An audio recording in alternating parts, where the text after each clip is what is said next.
Our tournament is hosted by the Greater Columbus Sports Commission, the Columbus Blue Jackets, and the Ohio ACHA Ice Rinks. This three-play D game features on the visiting bench number 14 from the West region, the University of Denver Pioneers.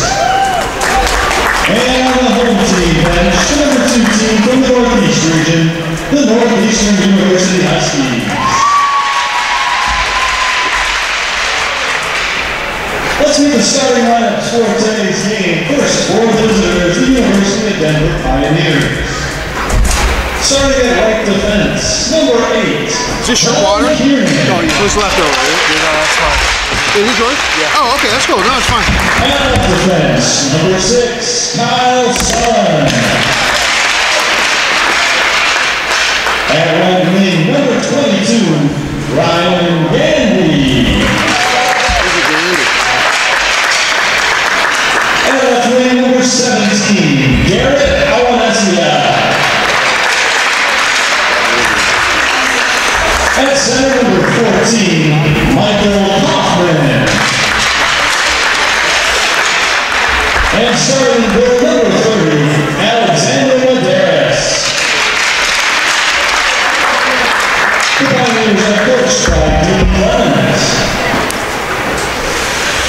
And now let's meet the starters for the home side, the Northeastern University Huskies. Starting at right defense, number 18, Michael Harris. And left defense, number 16, Shay Kilfoy. And right wing, number 11, Rustin King.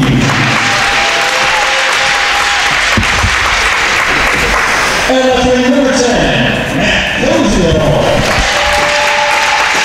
Call somebody up front so you can get this auxiliary. And center number 77, Ian It's a little dark on this side, don't you think? And starting in goal, number 30, Curtis Fry. The head coach of the Huskies is Fred Carpentier. Ladies and gentlemen, we ask that you now please rise and kindly remove your caps for the playing of the national anthem.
And good morning, hockey fans. Welcome to day 2 of the ACHA. The ACHA Division II Men's National Championship. Here we are in Pool D. It's a matchup between the Denver Pioneers and the Northeastern Huskies. Denver yesterday lost their game to Aurora 6-3. Northeastern defeated Liberty 3-2. Brett Luthen, Rasty McKibben here, and Rasty, Denver has got something to prove coming into this one against the Northeastern team being stingy defensively. Well, I think they do. I think teams have matched up their opponents this national tournament yesterday. Hopefully the jitters are gone. For Denver, they do not want to head into Sunday 0-2. Northeastern wants to keep the momentum going in anticipation of facing Aurora. And play is underway. Face-off won there by Denver and going right into the bench. And we will do it again. 2 seconds gone.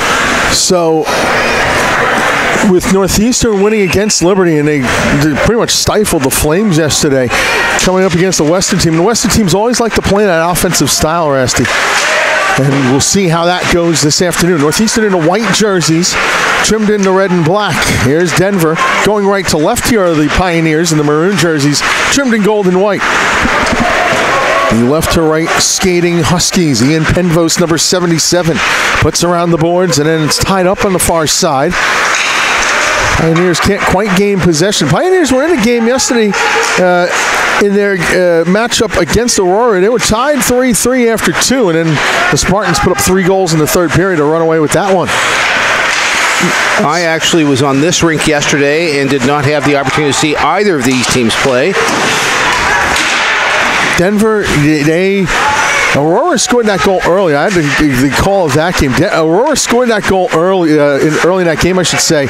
And Denver responded almost a minute and a half later, and it was game on. He's in the zone. A shot on the left wing side is blocked off, and then getting knocked down to the ice is Graham Doherty, number 7. Outlet the other way, and the Huskies break up the attack. Check back in by Talanovi, number 12. And so the Huskies will set it up behind their own net. Denver bringing up a lot on the forecheck. This goes for icing. And might that be something? We haven't seen the Huskies have to deal with that kind of a 3-man forecheck, Rusty. Well, and you know what? I would caution them against a 3-man forecheck. We'll have to see how long they can keep that up, and if the Huskies are able to sneak a pass up to the blue line. Because if they are, they're going to have an odd man rush going the other way. And I don't think any team can afford that. But definitely at the level of this national tournament, that's not something I think that they can afford. Puck goes around the boards in front, and a save made and held onto that time. And a goaltender, Curtis Fry, number 30. Just to let you know, this is the second day of pool play. These two teams are playing in Pool D. The other co-inhabitants of Pool D are Aurora and Liberty, and they will play later on this afternoon, with Aurora winning their contest yesterday and Liberty losing in a 3-2 final score. This now flipped up, played with a high stick, and that'll be waved down as Northeastern touches.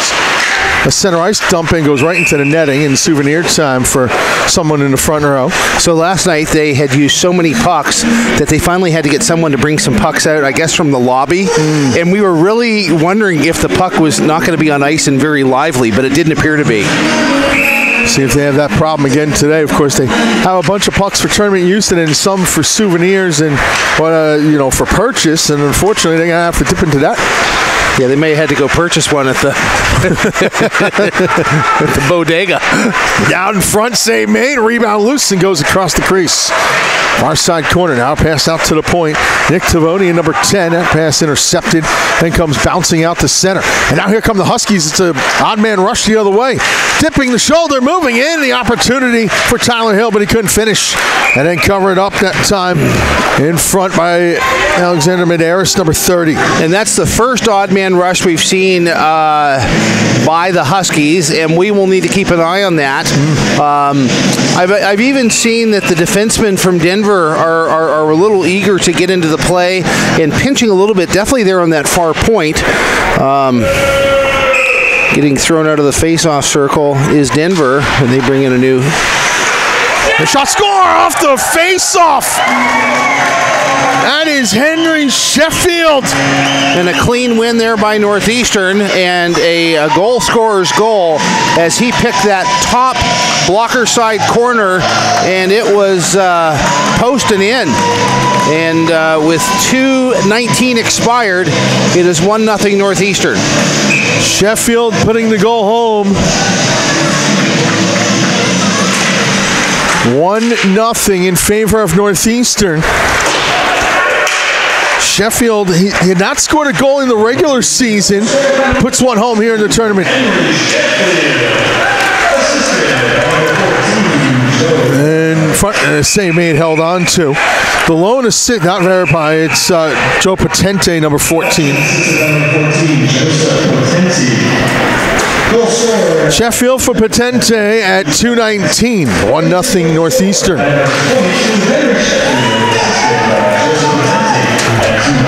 So face off in the Northeastern zone now. And what does that do, Rasty, when you get that goal early? Well, I think for Northeastern, there definitely has to be some confidence that they have come in. Liberty was the national champion runner-up last year, and I know that they've had a revamp of their coaching staff after Chris Lowe's moved to Division I Women's as the head coach now. I think for Denver, it ups the ante a bit. Having scored 3 goals yesterday and being on the losing end of a contest, I definitely think for Denver, it puts a lot of pressure on for the next goal to be from them. Center ice play, and the Huskies right back in the zone. Matt Koziel, number 10, who scored in yesterday's game. He only scored again there, and then tumbles over one of his own teammates, that being Graham Doherty, number 7. A center ice breakout. Here come the Pioneers. In the zone, Garrett Harhanessian, number 17. Harhanessian gets tied up down low. Puck moves along the boards. And here comes Northeastern out of the zone once more. 15:44 to go, opening period. Northeastern leads 1-0. A centering pass intended for Michael Harris, number 18, is off the mark and sent all the way back down. Here's an odd man rush the other way. Shot that time by Ryan Gandy, number 22, is saved by Fry. Gandy has it. It's Gandy again, yes, in the near sideboard. It's tied up and sends around. Gandy led Denver in the regular season with 28 goals and 40 points. Had a goal in yesterday's game against Aurora. As this gets sent all the way down, no icing. And now Denver will wind things up here. Couple stick handling moves, center ice play, and then the turnover. Here comes Northeastern. Onside chain is the number 19 of Mitchell Donovan. He turned it over. Now Denver racing back the other way. Onside play could be an odd man. A centering pass in front. What a save. Rebound score.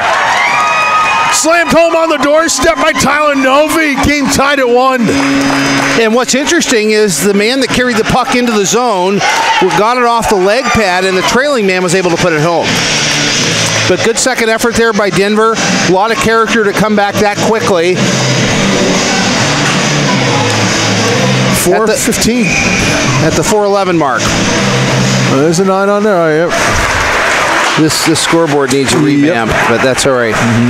And Denver has answered on a quick transition there through the neutral zone, and an odd man rush. And it goes to what you're saying, Rasty. They get that goal right. It was imperative on them to get the goal. Well, it's. I don't think it's a do or die situation, but I think for the confidence of Denver, who really, and I didn't see that game, but didn't have a lot of scoring gas in the tank when they got the third period yesterday. They need to keep pace with this Northeastern team. Puck put around the boards on the near side, kept in that time by Miller. Did not catch who got the assist on that goal. In any event, the game tied at 1. Came in a little bit fuzzy on the microphones on the loudspeakers here. Puck dumped into the corner, but nobody does get the goal at the 4:11 mark to tie this game at 1, so that lead lasted all of 1 minute and 52 for Northeastern. Around the boards on the near side, kept in at time by John Kiernan, number 8, and he regroups in the neutral zone with this puck. Kiernan onside play, tried to chip it around, instead it's picked off. And now to send out. Nice pass on ahead. This is Tyler Hill. Hill really deked his way through and then lost the puck. Has to go into the corner and get it. Up the boards, not out. A good keep that time by Harris.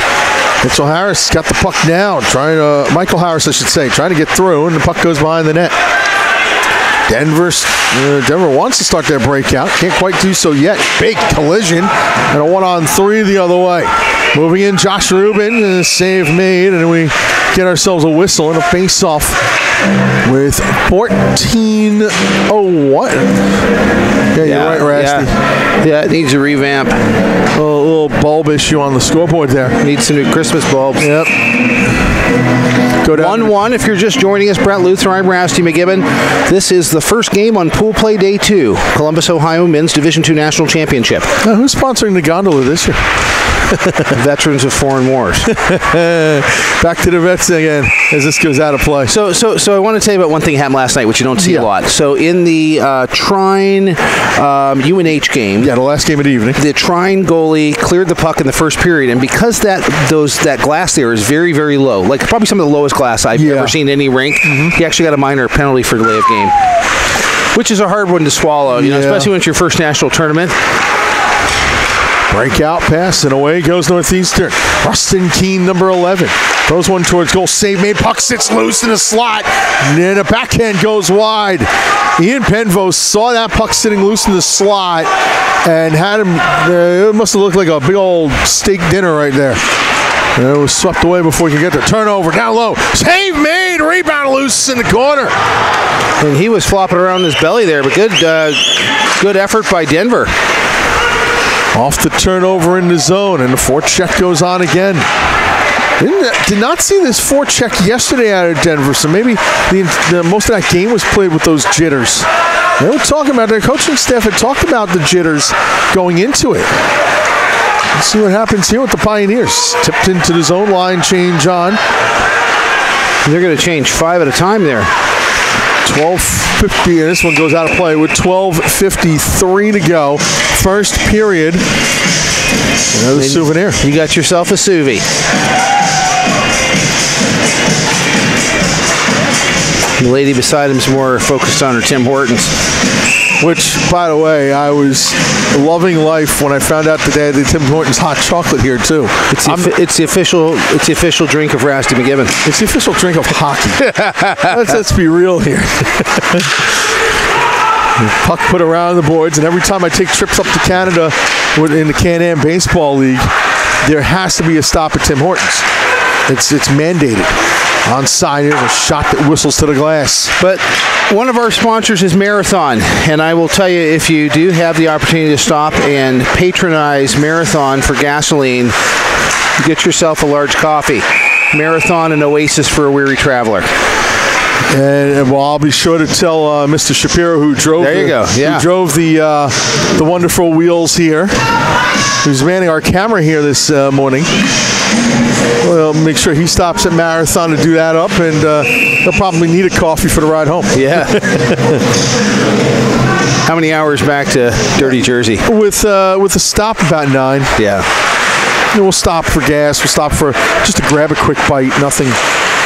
So for 5.5 years in graduate school, I lived in New York City, right? Yes. And we would always, have New Jersey jokes. And when I met my wife, she was living in New Jersey. There's a wrist shot up into the netting. Yeah, with us, when probably you say the probably my favorite one is, why is it that all New Yorkers have a kind of scowl on their face? And the answer is? The light at the end of the tunnel is New Jersey. Seeing us Jerseyans would respond with, because we are the light at the end of the tunnel. Well, that's true. That's true. Yeah. The darkness, we'll say the darkness that is New York City, you got to come into the light. Oh, boy. And the Division II National Championship trophy actually resided in New York City for the last year, but there is going to be a change this year. Now the question will be, will it go across the Hudson? Well, it's William Patterson, the number 1 seed out of Northeast, number 2 nationally overall.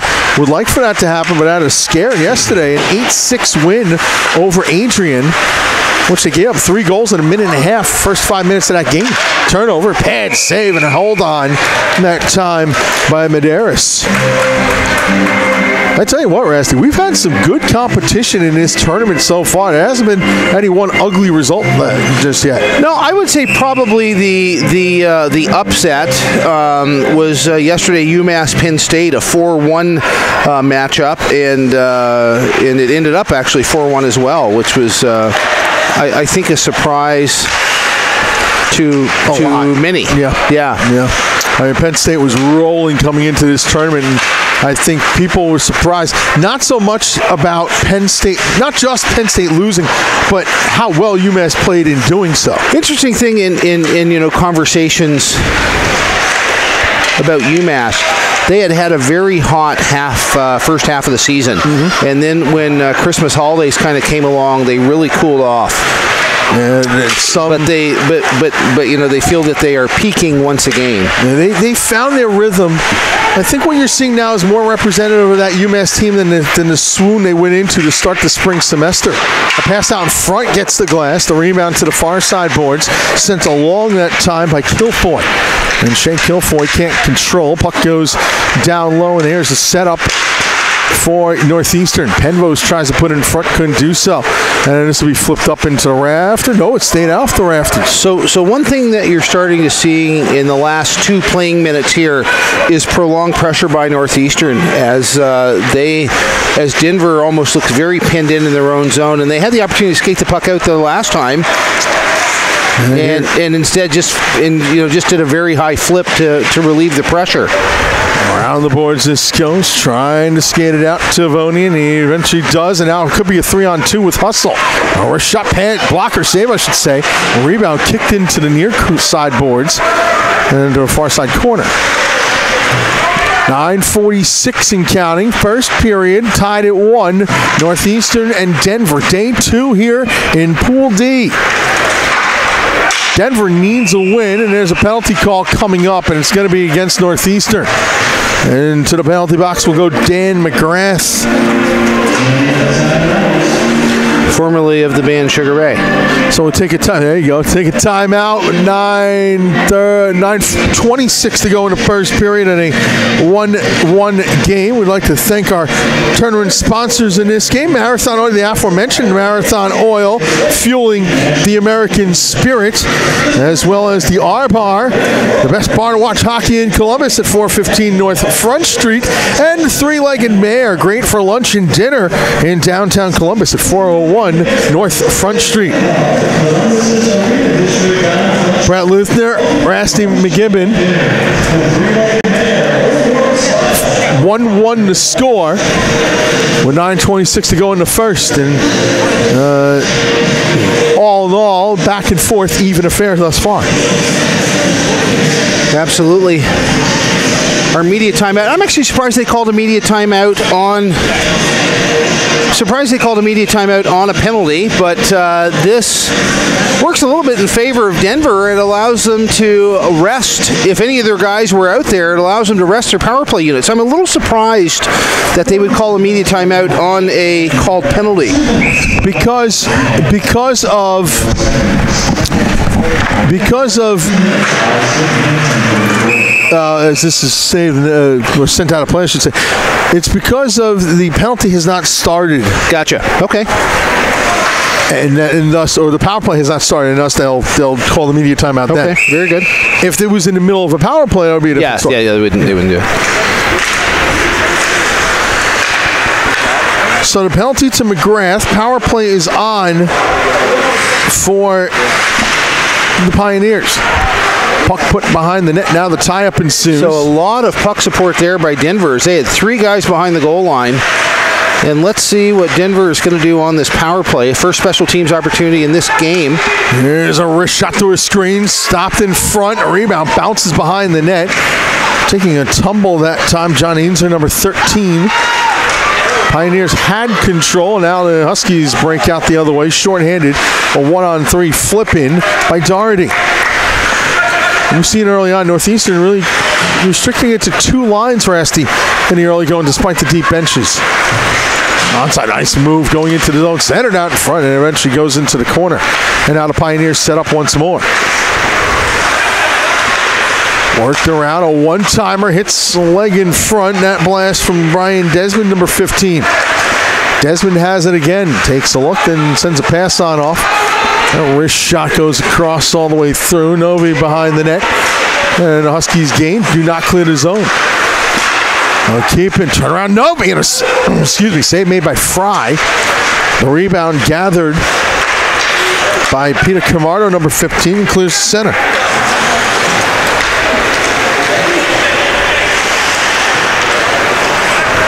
So Northeastern's actually going to push Denver all the way back to their own hash marks. Drop pass there, which almost was picked up by Northeastern. I think Northeastern has done a good job on this kill. Really only 2 shots, so to speak, of that had the potential for going in.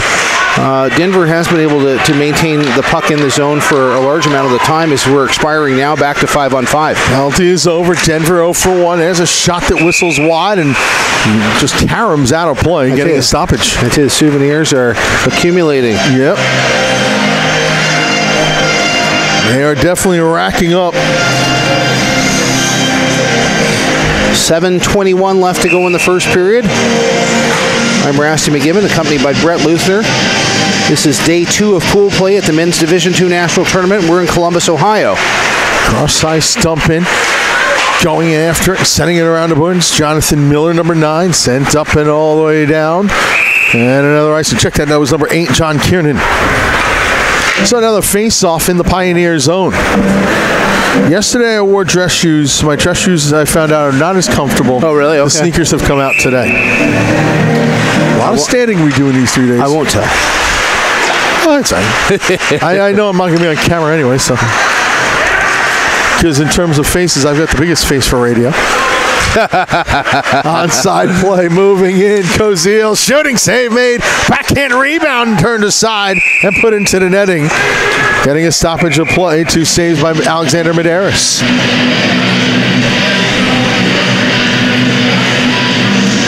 I know where my strengths and weaknesses are. One of my weaknesses is camera presence. Well, I shouldn't say presence, but camera appeal. Just remember something. All women love a sharp-dressed man. This is true. Okay. ZZ Top is a wonderful band. Every girl's crazy about sharp-dressed man. Those are actually the words of Donald S. Cherry. Ah, Don Cherry. Grape's still going strong up there in Canada. Prime Minister in waiting. Yeah. He would be. He's probably the Donald Trump of hockey. Yeah, we could go with that. Yes. Yeah. Now here comes a race out the other way. No, he's trying to break through, just couldn't do so. Dan McGrath breaks that up. Along the boards on the near side. Gathered and off the glass and out of the zone. So now the recoil is on. It's John Einzer, number 13. Pressured behind the net. Just a whole pile of snow back there from breaks. All the way down. This goes for icing. And so face off in the Denver Pioneer zone. 5:55 is that reading left in the first period? 5:59, yeah. 5:59 left in the first period. I would say if I were to give any criticism to both teams, to Denver, I would encourage them that when they try to break out, have their defensemen skate a couple strides in the direction. I think a lot of times when they pick the puck up, they're not moving, and it may allow them to transition. I would say for Northeastern, I would increase the intensity on their forecheck, and I think that they will actually, instead of making Denver cough the puck up into center ice, may be able to pick up some turnovers in the Denver defensive zone. Huskies on. Oh, that centering pass broken up. Here's a breakaway opportunity the other way. The move in. Save made. Christos Koukis, number 26, had the opportunity. Denied by Curtis Fry. There's a blast and a save by Fry, and he holds on. Oh, that got exciting there. Yeah, very exciting. And you know what? I think as Koukis was coming down, he was probably going a little bit faster than he wanted to be. He didn't know when how close the trailing defender was, but he tried to go short side there and played off the blocker by Fry, and then a blast from the high slot. Onside skate now. It is Brian Shea, number 91. Shea moves it in. And that puck turned over. Here's another turnover. Opportunity denied for the moment. Here Camardo, his shot way up in the air, drops down in the slot. Now the Pioneers come out with it to center. Racing ahead is Gandy. Throws one in front, and it's knocked aside by Curtis Fry. Now we get a stoppage of play. Gandy was trying to pick that top corner there on Fry, and Fry, really, I would say one of the biggest goaltenders of this tournament, even down in that butterfly position, does not leave a lot of netting to be seen behind him. They're starting the second period over on Rink 1. Utah State and UMass scoreless.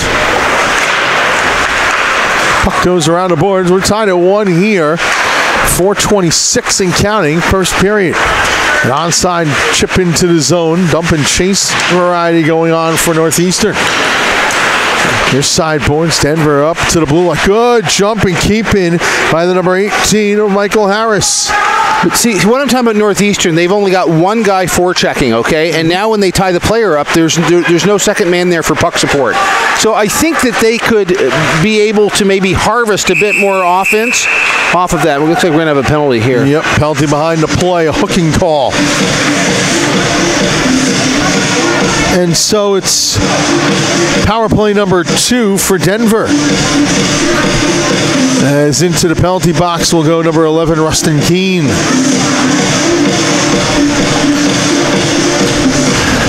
And I would say that this is a real opportunity for Denver to capitalize on this special teams advantage. And I would say for them to be able to get out of this period with 2 goals when only scored 3 yesterday in 3 periods would be a big thing for them. Cross-ice pass to hold. The fire is blocked out in front. Now controlling Nathan Sirrett, number 29. A wrist shot save made by Fry, and a rebound sent all the way down. So this will be set up by Medeiros behind. Yes, you know, that's the intensity of forecheck I'd like to see out of Northeastern when they're not at the man disadvantage. Right. Tell you what, when you see the 5:30 game here, you want to talk about a forecheck. This one off the wall, not out of the zone. Good keep. Second effort, and then the turnaround passes off the mark. Gandy, and it's back out to center. That's the William. You guys will have 5:30. William Patterson is this shot in the corner against Northern Colorado. Right? And I mean, Northern Colorado got beat 5-1 by Florida Gulf Coast yesterday, and Florida Gulf Coast doesn't. With a centering pass, nearly tipped in front. Garrett Hennessian had the opportunity, but Florida Gulf Coast won that game 5-1 yesterday. Yeah, and they didn't forecheck as hard as what Northern Colorado is going to see later today. Okay, it's. Get ready. That could become a track meet again. Interception, 2-on-1, shorthanded. Tyler Hill moving in. He's got Caswell with him. Save made. Hit the post and stays out. Now a 2-on-2 the other way. Somehow, pad post and never went in. Bouncing puck comes out to center ice. Woohoo! That's some of everything at this tournament. And I can't tell from our angle whether he was able to get leg pad on it or it was all post. It looked as though he nicked it a little bit with his leg before he got the post on it. At least I thought. He got the post on it. I know. You know, there was an old thing that says some goalies kiss the post. Yep. Shot. Score! Power play goal. Samuel Youch, 2-1 Denver. And I think that was going to be credited as even strength, but because I did not see that there are 5 Northeastern skaters out there now. Yeah, okay, that is even strength. Yeah, that's going to be a huge shot in the arm for Denver. I think for Northeastern, I would take that as a wake-up call. Definitely, I think Northeastern has the firepower that they need to get the equalizer and go ahead in this game. I think that there are some tweaks that they can make during the first intermission. Now, down on the ice is a delayed penalty coming up. Shot blocker save. And he's going. Kiernan and Surratt get the assists. And now another penalty. And I don't know if that was Kiernan going to the bench under his own power. I'm not sure. Going to be a slash. A tripping, pardon me. Yeah. Tripping at 18:33. Is that Penvos, the captain, in there, I believe? Yeah, yeah.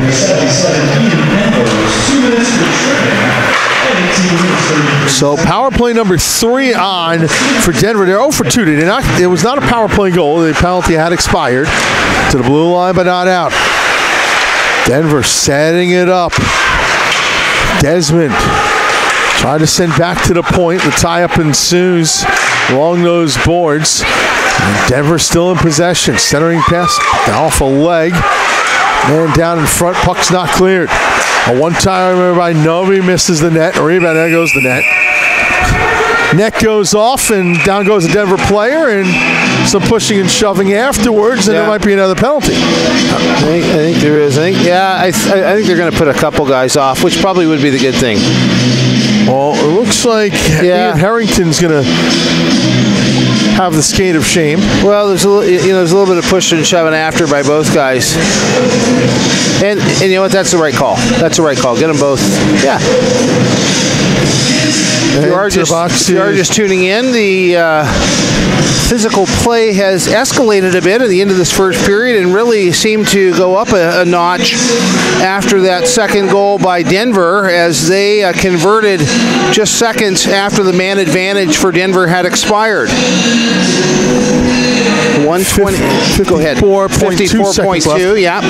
127 left on the penalty to Penvos, who took the 2-minute tripping very shortly after Denver scored their second goal to go ahead 2-1. I'm Rusty McGibbon, joined by Brett Luthner here in the Veterans of Foreign Wars Memorial Gondola, and things have really opened up here late. Denver taking a 2-1 lead. Going to be skating 5 on 4. Yep. 5 on 4 with coincidentals.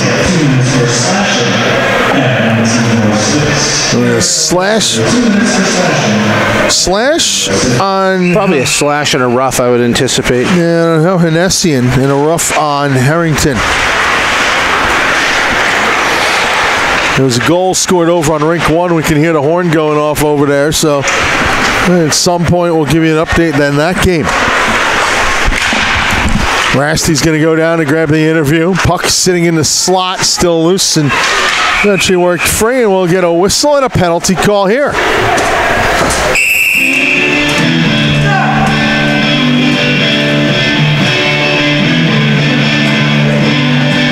So with 39.1 seconds to go here in the period, the parade to the penalty box increases. At least I thought.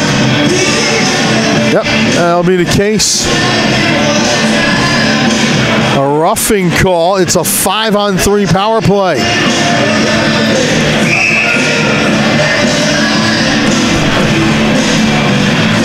$19:20 officially. Time of the penalty.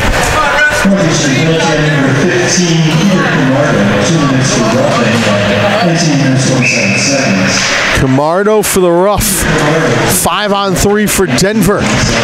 Could they make it 3 before the period ends and really put the pressure on? And then a whistle and a penalty call coming up. High sticking is going to be the call. And this is really putting Northeastern in the blender. Into the penalty box, Graham Doherty. Wow.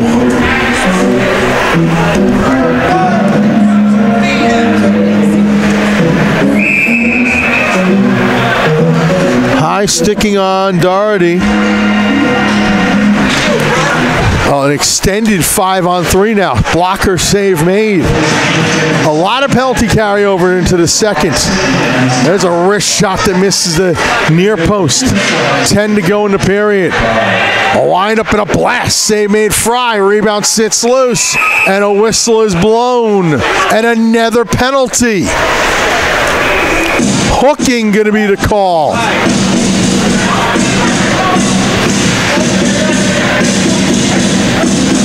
Everybody's standing around stunned. And this is on Denver.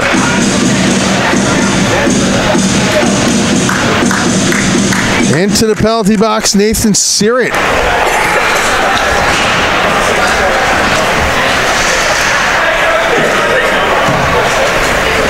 Well, if officials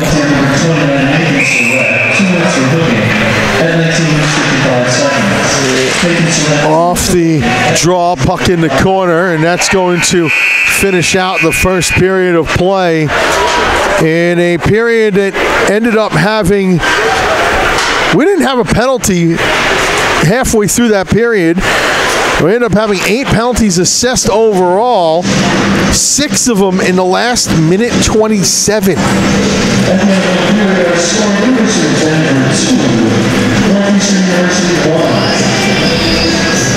As 2-1 is the score after 1.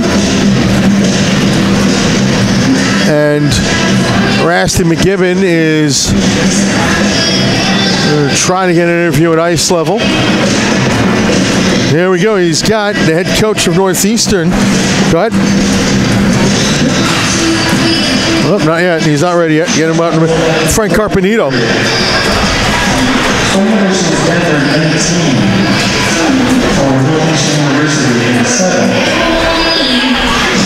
Once everybody's ready. Close to me, and then we'll look up there. Rasty McGibbon, Northeastern head coach, Fred Carpenito. You guys scored an early one, now down 2-1. What tweaks do you want to make going into the dressing room? Yeah, I think at the end of the day, it's always going to come down to discipline. We can't be taking penalties like we're taking now and expect a good outcome. So, that'll be the focus. Play disciplined hockey. Last 5 minutes of that period was a bit of a shooting gallery, and you're in. Talk to me just a little bit about your goaltender, as he looked very solid. Best goaltender in the league, as far as I'm concerned. Best goaltender in the whole tournament, and we're glad to have him.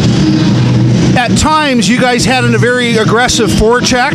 At times, it did not appear as aggressive. Is that something that you will tweak during the intermission?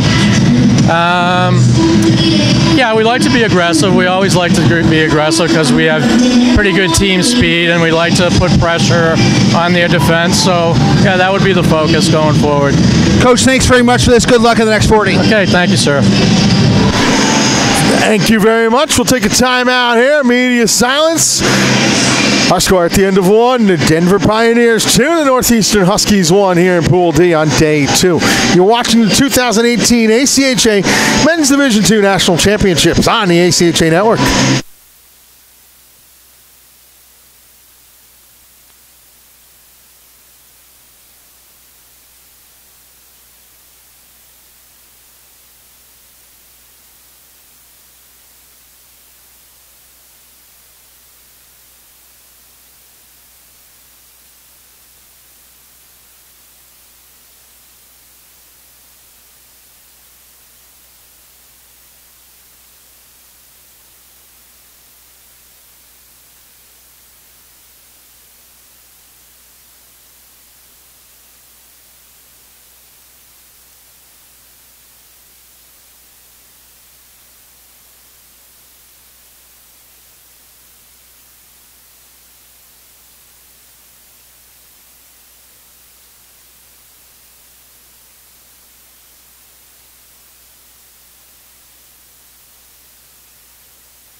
Start of period 2.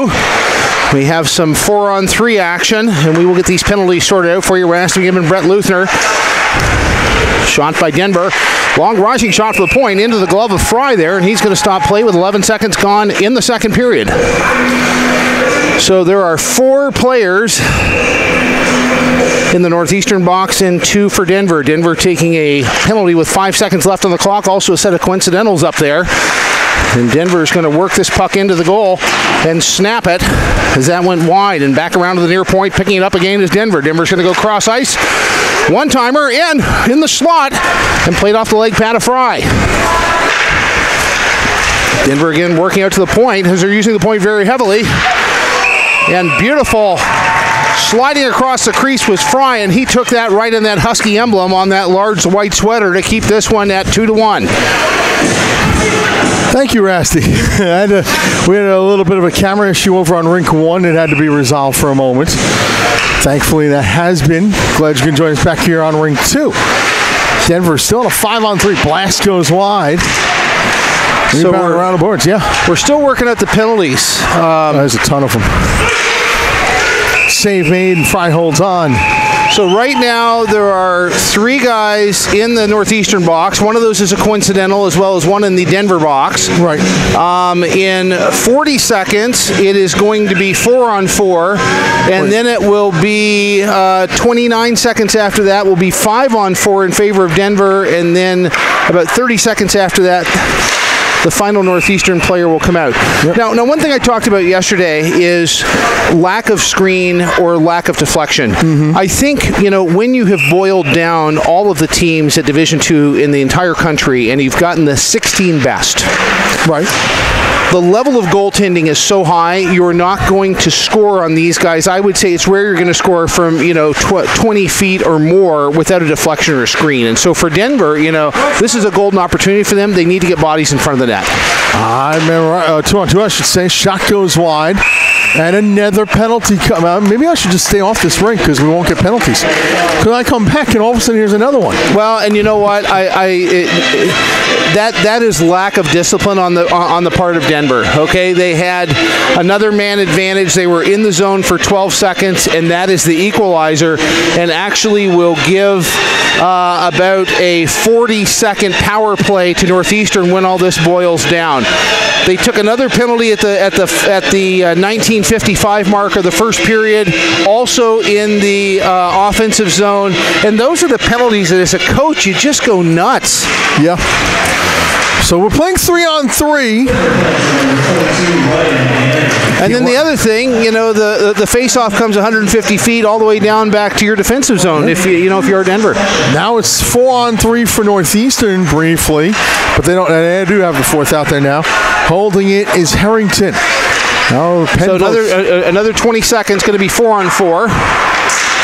Insanity ensuing. Actually, it's going to be 4-on-4 because of the extended penalty on Northeastern. That what they call a delayed penalty in the rule book. Because you can't start that third one until the first one has expired. Now we're 4-on-4. And in 30 seconds, Northeastern's going to have a man advantage. Shot goes wide, rebound, put in front, knocked aside by Medeiros. And here goes Denver, 2-on-1. Moving in, Kokish shooting, and a pad save made by Curtis Fry. Rebound put out in front. Now the Huskies have a chance to counter. 2-on-2 skating the other way. Have a power play in 10 seconds. Drop pass, Penvos. It was a little bit behind him, though. He had to slam on the brakes. And now the Huskies regroup. So out of all that, Denver, get ready for this. Denver is 0 for 5 on the power play.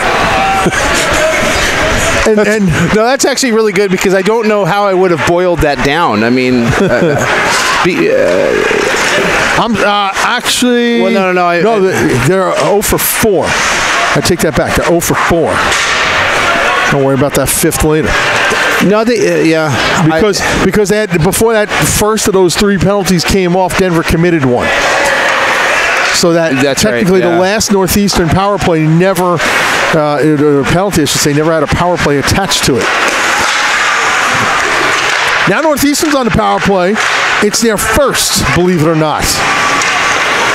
Bounce puck, score in front! Well, just when the power play is over, and the game's tied at 2. They were able to beat Medeiros from about 15 feet high, blocker side. And to give you a little bit of behind the scenes, when I went out there to speak to Fred Carpenito, he said, you know what, you may want to get the other coach. He said, I'm afraid I may say something that I shouldn't.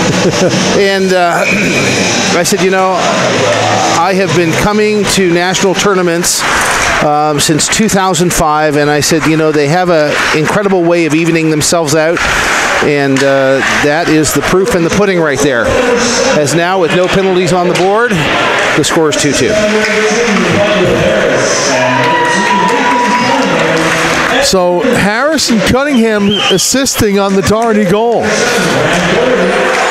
And we are tied up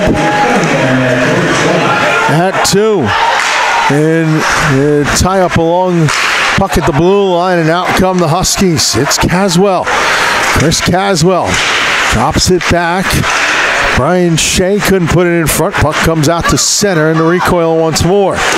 Ian Harrington takes a look, pitchforked into the zone that time by Tyler Hill. Left behind for the pickup by Nick Tavonian. Puck goes behind the net now into the near side corner. So we're tied at 2 here with 15:46 and counting in the second. This goes down for icing. And you know, for Denver, this is the second time in a row they've thrown the puck the length of the ice. The first one didn't go for icing. This one did go for icing. And I would encourage Denver to really just take a few strides out of their own zone, open up those passing lanes, and see if they can at least transition. I'm a huge proponent of dump and chase hockey, and so therefore, you know, in a utopian society, you would get the red line and dump it down and send the guy in and forecheck very hard. They do have some very skilled skaters that do attempt to headman up through the center ice zone, but when they pick the puck up in their own, I mean, like in that case, it was a blind, you know, behind the back pass. So I think if Northeastern can maintain the pressure, they may see this break down. Blockers save. The rebound kicks loose into the slot. A backhand goes wide. To the near sideboards this goes, and the Huskies can't come out of his own. Good forecheck. Stepping through Gandy. Wrist shot blocked in front. And turnaround rebound controlled now by Northeastern. Off the half boards and now nicely settled down for Penvos. Moving in, hooked that penalty call. Penvos was going to split the defense, so the hooking call committed. Power play coming on for Northeastern. And you know, as a coach, you can stomach that one a lot better than you can the ones in your offensive zone. Penvos coming in with a lot of speed as he was cutting from the near boards across to the far face-off circle, and got a stick by Kyle Sun, the Anchorage, Alaska native. 5:16 time and penalty. As he took the hook there. As this gets sent all the way down. Right on goal, too. So, sent up the boards by Fry onto the stick of Peter Camardo. Being knocked down was Nate Cunningham. Camardo steps in across the line and chips further into the zone. Camardo moves around one and sets up a pass behind the net, and it's not able to be handled cleanly. Trying to keep it in, not able to do so is Doherty. Here comes a breakout the other way. And shot score! What a shot! Christos Koukis rings it off the iron and in. 3-2. On the shorty. Fantastic execution there by Denver as they really just came down here on the near wing. And the goaltender almost looked a little bit frozen in a nice skating by the goaltender there. Now is Michael Harris, and the goaltender taking his glove and pointing towards its chest like that's my fault. But really an opportunity for Northeastern. They're man advantage for 123. They have had opportunities on the man advantage. And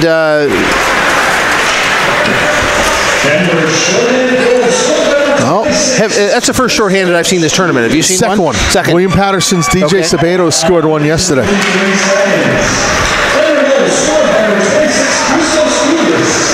And the zone on side. Near power play goal that time for Matt Koziel. Back up to the point. Now hold by Harris. Now Penvos. Cross ice passes into the corner and sent all the way, well, out to center. Now a 2-on-1 off the deflection. Moving in onside. Kaufman puts it front, broken up. And they had the goaltender all the way across. If they could have threaded that through, it would have been a 4-2 game. Onside play here for Northeastern. Puck bouncing around a little bit. Penvos has it near sideboards. Back to the point for a blast save made. A rebound sat loose for a moment and then deflected into the near corner again, where Penvos picks up. 17 to go on the power play. Back out to the point. Harris puts through and a shot that goes just wide. Rebound controlled by the Pioneers. Can't clear the zone. Down low, there's a wrist shot. Nice stick check from behind, though, to prevent that opportunity. Power play is now over. Northeastern 0 for 2, having surrendered to Shorty. And now here's a 2-on-1 the other way. Pass across, save made by Fry. And now a breakout the other way. Moving in is Sheffield. And then he couldn't put out in front. Skates with it still. End-to-end action there. A turnaround shot deflected all the way to the far sideboards. And up and not out. A wrist shot, and it never gets through. Traffic in front. Gathering it now is Joe Potente, number 14. He's involved in a board battle in that corner. Puck works free, and Michael Stevens, number 2, out to center. Quickly back into the zone, just out of the reach, though, of Sheffield. Puck goes around the boards, not out. A slap shot shrugged off that time by Medeiros. Rebound to the blue line, held in. Another wrist shot off of a leg and goes all the way back to the Northeastern zone. 11:36 to go here in the second. Shot score! Long range snipe. Chris Caswell has tied it at 3. And this game is very odd in the sense that you have these tremendous special team opportunities, prolonged 5-on-3s, 4-on-3s, but a lot of these goals are coming, 5-on-5. And I think these last two are ones that each goaltender would wish they'd have back. Yeah. Fry getting beat from a long range high glove, and there Medeiros getting beat on the blocker side from at least 30 feet. It was just inside the blue line. So the interesting thing is this is the most that these teams have scored yesterday, and we're not even halfway through. That's right, Denver was a 6-3? Yeah, 6-3, exactly. So Denver gets involved in these games. And here comes Northeastern again. Power shot in front, knocked aside. A stuff attempt rebound is cleared away as well. To the point, Harrington. Put down low and gets the return pass. Fanned on the shot. That was just, it looked like an innocent looking wrist shot, Rasty, and you're right, both goalies wish they had those last shots back. But now each goalie's given up one of those, and we're all even again. As you had told Coach Carpenito between periods, everything in the national tournament evens itself out. Well, I think that his frustration, and he told me, he goes, I work as an official as well as coaching, right, is that, he felt that the volume of penalties that he had endured there right before the first intermission was a little bit excessive. 2-on-2. If there's a back check, help. 3-on-2. Save made and held on to by Medeiros, and then one of the Northeastern players gets dumped into the net afterwards, getting a stop. Medeiros is going to skate out and let that accident get cleaned up. Linesmen are out putting the goal back on its moorings. I don't know why, but I chuckle at that description, letting that accident get cleaned up. Yeah. That's like every time I hear a player going back for repairs, you just get a little chuckle. It's like, you know what the deal is. I worked 15 years in the automotive industry. Old habits die hard. There's a shot that kicked into the near side. Last update that I have from the other side was UMass 2, Utah State 0. There was another goal scored on it. Was there? Okay. Yeah, so we're gonna I'll check that in a moment. But 2-0 was the last update we had. 2-1 now. We're just finding out. So Utah State is cutting that lead into half. And now out come the Pioneers, 2-on-2. Good poke check at the line. Excellent job of the poke check. It comes up and out to center. Let's see, it looks like Michael Harris is the one that did the poke check there a moment ago. Long outlet pass finds its mark. Onside skate, Desmond Deeks throw, and it goes over the bar. Rebound sent up and out to center. And flipped right back in. Slowed behind by Fry, and the Huskies look for the breakout. Another long pass, about a 70-footer. Now Penvos chasing down in the zone. And nearly a turnover. It's going to lead to a 3-on-2 for the other way for the Pioneers. First shot save made, rebound, score! Puck's out loose in the slot. Michael Kaufman slams it home. 4-3 Denver. And that's actually the second of the 4 goals that Denver has scored that has been on a rebound that just kind of laid on the doorstep, and they took advantage of it. And Denver has answered. This is the most goals that they have scored in this tournament, and double the amount that Northeastern has had scored on them. And I think they will be taking a media timeout. And we will take that media timeout with them. 4-3 to score. Back after this. The 2018 ACHA National Championships are brought to you by Barron's Championship Rings, the official ring vendor for all ACHA National Champions and Hall of Famers. Boston's Pizza Restaurant and Sports Bar, gourmet pizza, burgers, wings, and more. We've got you covered. And by Marathon, fueling the American spirit. The 2018 ACHA National Championships are brought to you by Barron's Championship Rings. Back here in Columbus, the greater Columbus area. ACHA Men's Division II National Championships. 4-3 the score. And it's been a heck of a second period. Yeah.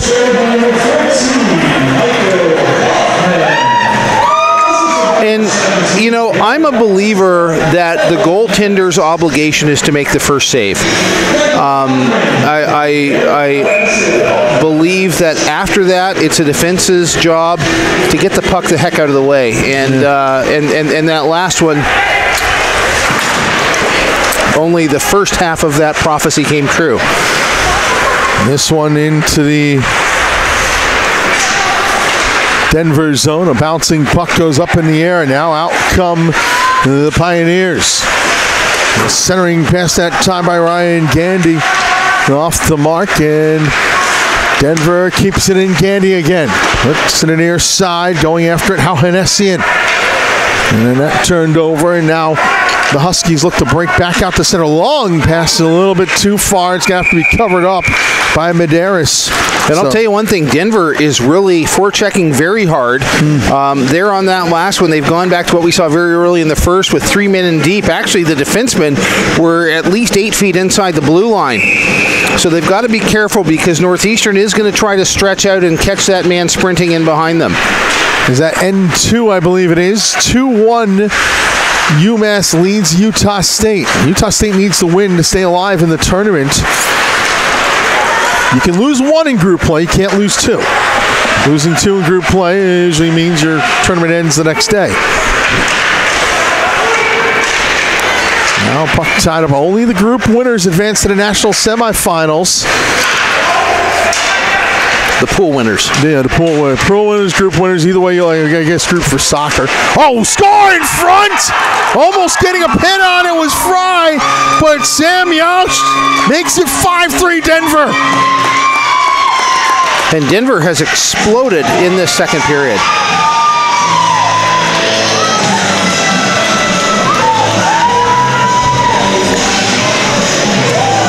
(12-11), I believe the time of that goal is. Were we 2-1 at the intermission? Yes. Wow. And the roof is caved in really now. Here's another opportunity. Puck to the point. and out to center.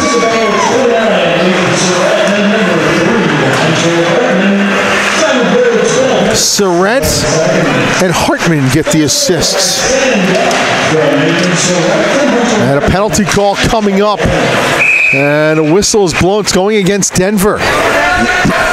Okay, so this gives me an opportunity. I think, if you're a Northeastern fan, you really feel that the wheels are coming off the bus, and I think crawling back in from this 2-goal unanticipated deficit is actually quite simple. First of all, they need to score on this special teams opportunity, which will give them a deficit of 1. The other thing is I really do not see the level of intensity from Northeastern on the forecheck that I would like to see. And you know what? You go back to basics when you get in a little bit of a brief funk here, and you get the puck in deep and you forecheck hard. And those are things which I think that Northeastern could tighten up on a little bit and I think have an effect, because it wasn't that long ago that we saw Denver with a lot of trouble with their breakout.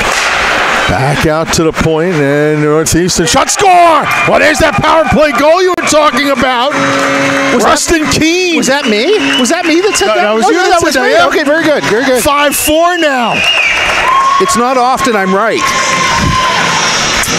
Pat yourself on the back. 5-4. Denver still with a 1-goal lead, 7:02 in the second period. We have had 6 goals in 13 minutes of this second period, so they have come hot and heavy, and Denver has scored more of them. But that was a crucial goal for Northeastern, the shot in the arm, and now the ice does not appear quite so slanted. We'll see. We've had 3 goals in the last 2:05.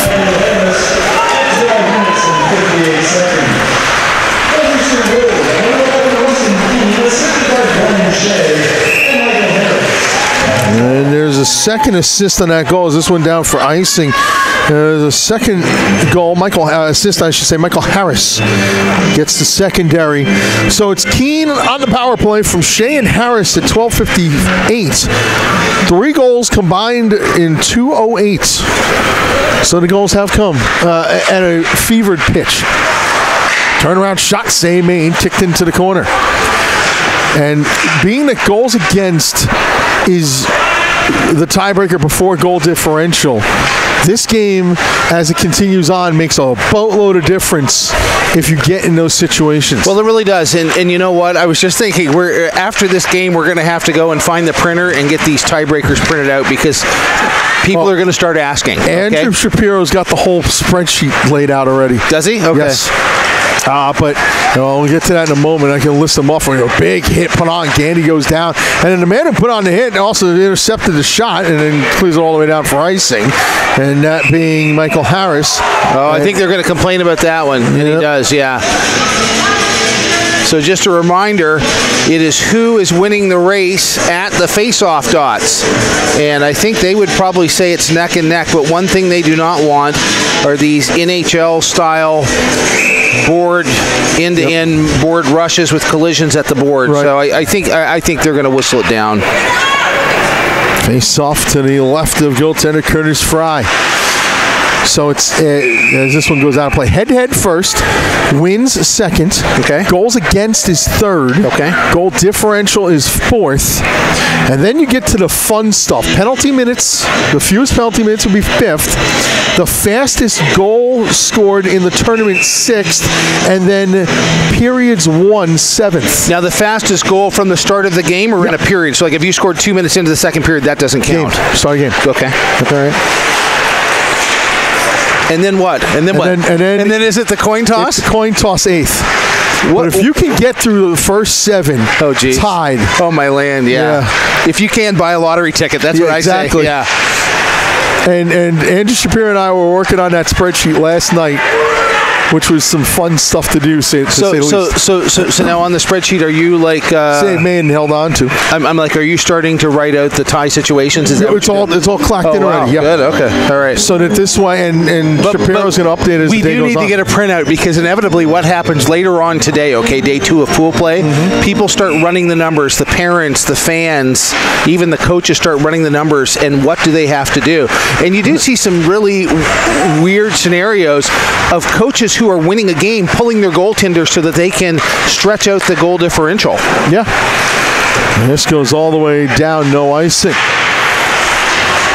Gathered and sent back in by Kyle Sun. In front, deflected, just missed. It hit the post and stayed out. I don't know how that did not go in. There's a shot, save made, rebound sits loose. No! It stays out again, and the faceoff comes out of the zone.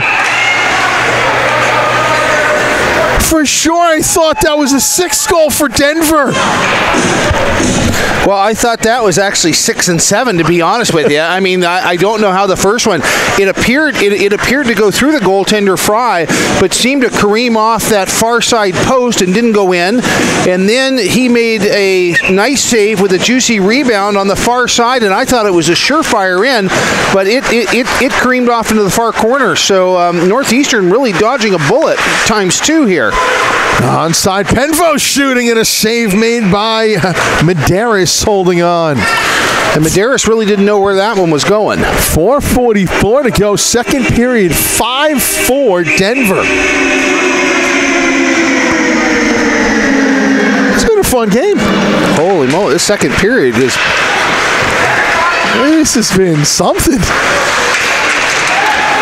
I'm sure not for fans or coaches. In front, a pass across is off the mark, and now Denver skates out 2-on-3 the other way.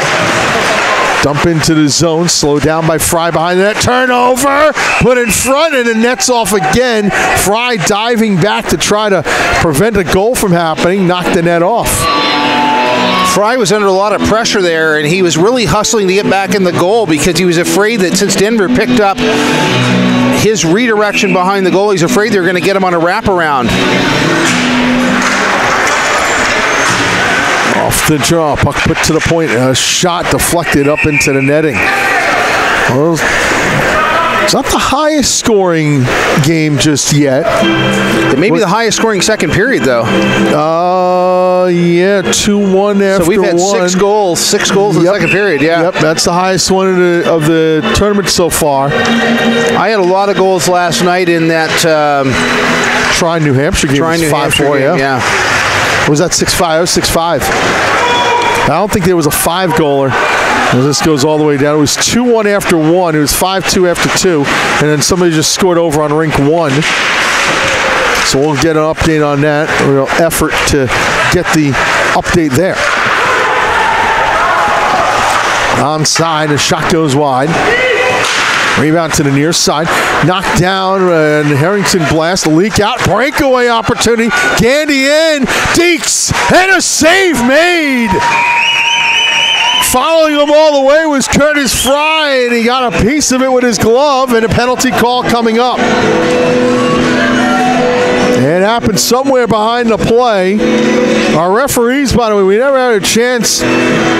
Oh, that's an interesting call. Interesting call. So there, Fry, it was a breakaway. Fry was able to make it, but in his attempt to make the save, he came off this near side post and started cruising around below. And so number 15 for University of Denver, Desmond, was in, and the defenseman for Northeastern gave him a shove, and Desmond took the dive. And so the referee is actually calling him for diving. And I do appreciate that he. Oh, pardon me. It wasn't 15 that took the dive. It was Kaufman. Kaufman took the dive, but I do appreciate that he did give a full explanation. Now a shot knocked aside. So, you know, with all that's transpired, Northeastern would really be happy with another one here. Yeah. Which would give us 7 goals in the second period. It'll be nuts. There's a wrist shot knocked aside. You would almost wonder if Daryl Sittler is out there somewhere. A 10-point performance we're talking about. UMass, by the way, leading 3-1 over Utah State in the third period in that game. This gets sent all the way down. Nice job by Fry coming way out past the faceoff dot to play that and add more time to their man advantage. Picked off at center. Moving it in is Camardo. Camardo trying to center in front, couldn't quite get where he wanted it to. So I'll tell you, part of the problem is there's not a lot of puck support for Northeastern there. Right. Centering pass out in front, intercepted. Going behind the net, Michael Stevens. Blue line, but not out. So now it is out. This has been, what, a 6 goal. Each team's got 3 in this period. So we were breaking it down yesterday. You had 2-1 UNH after 1, 5-2 after 2. And there was no 5 goal in that one. That was a 6-5 final. William Patterson, there was a 5-goal second, and they outscored Adrian 4-1. Deflected in front. Oh, what a save! Medeiros robbing Penvos with the right pad. Cross-ice pass, 12 on the power play. Here's a shot deflected in front. Another shot also blocked in front. And then cleared all the way down. Out comes Fry. Power play over. Northeastern 1 for 4 with the man advantage. Onside skate. Shea through a screen, sticked into the corner. Nice rebound control there by Medeiros to play it into the corners. They had a Northeastern player streaking in. Now puck goes by in the net. A centering pass blocked off. 1:19 to go in the second period. 5-4 Denver. Tied up behind. Bodies crashing all over the place behind it. In front score! Puck popped down on the weak side, and Northeastern is tied it at 5. I believe that was Rustin Keene on the doorstep.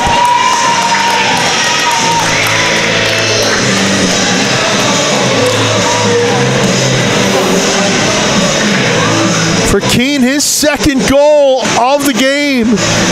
Nice goal there as he was able to get it very high up into that top netting where the water bottle resides with 1:07 left. And I would, it's probably risky saying this, I would anticipate that teams will go to the dressing room knotted. Penvos and Koziel on the assists. On Keene's second of the game, and a whistle down in the corner. I think it's just a stoppage. I don't anticipate that there's going to be 7 goals in the second period. Unbelievable.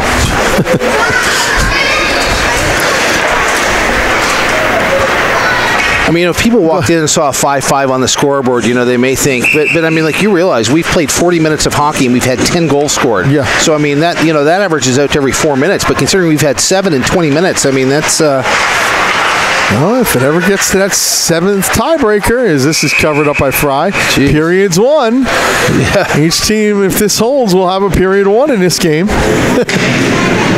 By the way, the only team that win 3 periods yesterday was Florida Gulf Coast. Was it really? Yep. I am. He's going down. He's got to get that interview. Does Rasty McGibbon. Here's a wrist shot glove and held on to.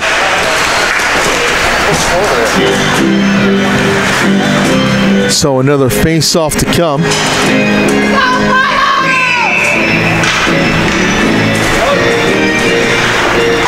33 seconds and counting now, second period. A bouncing buck out at center ice, and the Huskies looking to come back in. Shuffle along by Caswell. Buck behind the nets. And now, turnover in the zone. Northeastern with an opportunity, and then that's turned back and all the way down. This will not be icing. Well, they're saying the goaltender came out to play the puck, and that's why they waved it off. And then this is sent all the way down, but will not be icing either. And the second period comes to an end. I hope you've been entertained, ladies and gentlemen. 10 goals, a boatload of penalties, a shorthanded goal, power play goal. Yeah, we've had some fun. Intermission Denver 5, Northeastern University 5. And now we'll get our shots on goal. We think. Shots on goal in the second period. For University of Denver 17, game total 36. Northeastern University 19 for a game total of 26. Here's Rasty. Go ahead.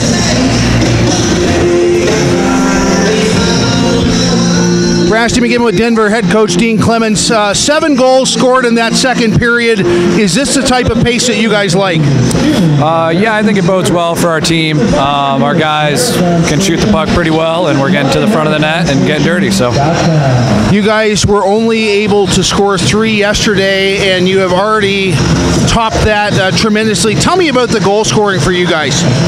We have a lot of depth at scoring for our team. We're getting contributions from all 4 lines, and everybody's out there doing their job. The end of the first period going into the second, there were penalties being given out on both sides, and really, hard to get any flow when you're not skating 5-on-5. What do you tell your guys going into the third to have the kind of period that you want for your boys?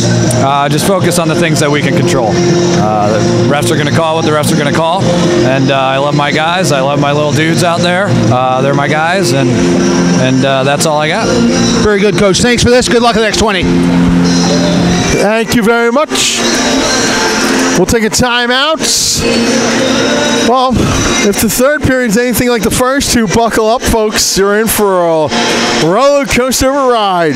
Denver 5, Northeastern 5 after 2 periods. You're watching the ACHA Men's Division II National Championships here on the ACHA Network.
Welcome back, ACHA Men's Division II National Championships. Brett Luthner, Rusty McGibbon.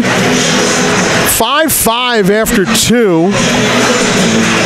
I never had a chance to read the referees. Rusty, if you want the honors. Referee Brandon Mias, Paul Valerio Jr., and linesman Brett Wallen and Brandon Target. Keeping things relatively between the lines. Yeah, definitely, for sure. I don't know if anything could have kept that second period between the lines. Holy moly. Yikes. 5-5 as we go to the third. So, and you know the kind of neat thing about being tied starting the third period, it's like the whole game has been condensed down into one period. Right. And without starting with any minor penalties. Chipped into the zone. Here goes Denver. That's checked off the play, though. And now quickly Northeastern back the other way. This has been an entertaining game, to say the least. Neutral zone. Denver going from right to left in the dark jerseys and turn it over to Northeastern going left to right in the white jerseys. A 3-on-3 slides off a stick. Penvos couldn't control. Puck comes around to the near sideboards and then sent along further. With it, Matt Koziel. Played to Rustin Keene, who's got a pair of goals. Koziel back to Keene. In front, Penvos, and he couldn't get a shot off. Bracketed by 2 Pioneers. Northeastern likes to work the puck from behind the goal line to a man in front, and the Denver defense is going to have to be very cognizant of that. Puck going down in and played off of the paddle down of Fry. And then tipped into the Denver zone. Aurora warming up behind us. They got the next game coming up at 2:30 p.m. against Liberty, who is warming up in the far corner to our right. Getting the blood flowing there to get ready for battle. Should be a good, that's going to be an entertaining game, Brasty. Yeah, it will be. That's going to be a fun game to be around. Here's an onside play. Backhand save made by Fry, and then a little bit of a pull up there by Kukas, and we get a stoppage of play. So we've gone through a minute 38 in this third period of a 5-5 game. I'm going to go out on a bit of a limb and say there's going to be less than 5 minutes in penalties this period. There we go. Well, or 4 or less. I'll go 4 or less. Well, that's less than 5. That's less than 5. Yeah, that's still. Because I'd be really surprised if there was a major penalty, but. Seeing stranger things. Did you see any majors yesterday? Yes, we did. We had again that William Patterson game. Okay. David Heffern got 5 in a game for boarding. Jab attempted in front, knocked aside. Graham Darty goes after it. Update we have on rink 1, 3-2. UMass leading Utah State in the third period. And Utah State's goaltender just continues to impress. Outshot yesterday, facing 55 shots in total. Denver in possession of the puck. Onside play in the zone. A drive that time by Michael Kaufman misses wide. And the rebound bounces up and out to center. Is that a possibility, though, that now we've had a crazy first 2, we see a sort of a settle down here in the third? It's absolutely have to, because in both these teams' mind, the next goal could be the winner, right? Yeah. So, I mean, they want it to be them. This touches the rafters and you get a stoppage of play. And again, I talked about this earlier on. I would really like to see Denver start to skate that puck out. They rely a lot on that high pitchfork, and I think it's just a low probability play. For Northeastern, keep putting the pressure on them and make them do things with the puck that they probably don't want to do, and that hopefully will lead to some offense. But for Denver, they have showed they can put the puck in the back of the net. If there was anybody that was doubting, the second period should absolve all doubts. Puck tied up in behind the net now. Penvos couldn't win it. Onto the stick of Tavonian, who turned it over. Put it out in front. Shot, a backhand attempt that time by Keene. He never could get it off cleanly. It was a little bit too fancy. A little bit too fancy. I think if I had the opportunity, I would have just shot the puck initially, because the goaltender's wondering, are you going to try to thread it to the man cutting through, which they did. But then due to the stick getting tied up, he was... That's a shot that whistles and gets the glass. Koziel took it and then intercepts that clearing attempt. Trying to make a pass down low. That was broken up. Rebound to the far side boards. A lot of stick cancellations before it comes back out into the Northeastern end. Still 3-2 over on rink number 1 between UMass and Utah State. Chopped along out to center. And there can't be much time left in that one, you know? No, it's got to be late in the third. I hear the music going on right now. Not sure if it's a media timeout or not. I can't imagine it is, though. No, I think there were 8 minutes when I was over there at the intermission. Oh, so they're beyond that. That's late in the game over there. We haven't heard another goal horn since, so this one off the wall and all the way down. It is going to be icing, as not able to get a touch on it was Graham Doherty. We go check the Twitter page, and the Utah State timeout with 3:34 to go in the third period. Oh, really? 3:34? Yes, okay. They counted up, so 16:26 they're showing. So 3:34 of the third, 3:34 left in that one. 3-2 UMass. Onside play, 3-on-2 down low, broken up. Good job defensively that time by the number 5 of Peyton Norder. This goes all the way to the Northeastern zone. Every play here, every moment now, magnified with the tie score at 5. A bouncing puck, and we play on as those who played with hands got the sticks on it as well. Neutral zone and kicked further. Trying a nice move in the zone and a good sweep check. Doherty moved in, and Norder came in and cleaned up the mess. I think I just stole Rasty's line there. Puck goes around the net. Here's a sharp angle shot that goes wide. Near side boards and up and out of play. And I don't believe it. We've had 5 minutes and no goal. Or no penalty. That's true. Very true. No goals, no penalties. Yeah. Couple whistles for frozen pucks. People are falling asleep around here. If you are joining us late, 5-5, I'm Rasty McGibbon, joined by Brett Luthner here on Rink 2. This is Pool D. Northeastern winning yesterday against Liberty, and Denver falling to Aurora. I always get Aurora and Adrian mixed up. So yeah. That's why I'm cautious. You're not the only one, sir. Out to center ice, intercepted. Back in the zone goes Camardo. If you are joining us, you missed a heck of a second period with 7 goals. And ending... My score sheet's got a lot of blue ink on it for me writing. The penalty, I spoke too soon. Penalty call coming up. And it's going to... Ooh, that's a... Get a little feisty down there. It's going to be a penalty call. That's Aurora you hear behind us.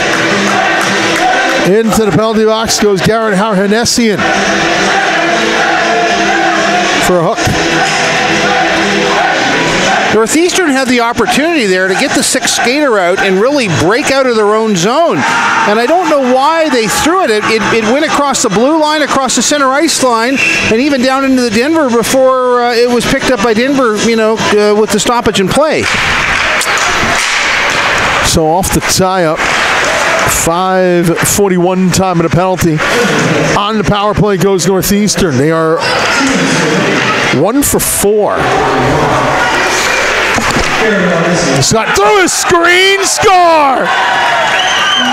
Michael Harris threw it on net. It goes 5-hole, 6-5 Huskies.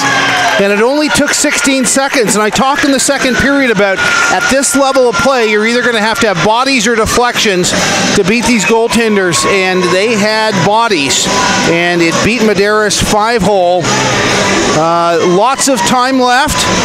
If you're a Denver fan, Denver is grouping at their bench. I don't know if it appears they may have called a timeout. It might have. They are grouping at their bench. Michael Harris, who scored 4 goals in the regular season, just tallied one there at the 5:57 mark.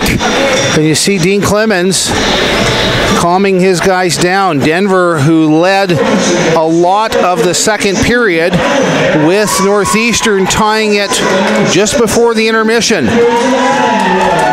has now taken a early third period lead with 14:03 left to go in this third period. Harris from Penvos and Shea at 5:57 has made it 6-5 on the power play for Northeastern. Still no update over on rink number 1, which probably means that they're still going on at 3-2. Now here comes Northeastern again. They dip at his shoulder. Koziel throws it across the crease. And he actually had the far side if he could have gotten it there. Another wrist shot for the point, blocked down, and that just floated across. Can't explain that one too much more.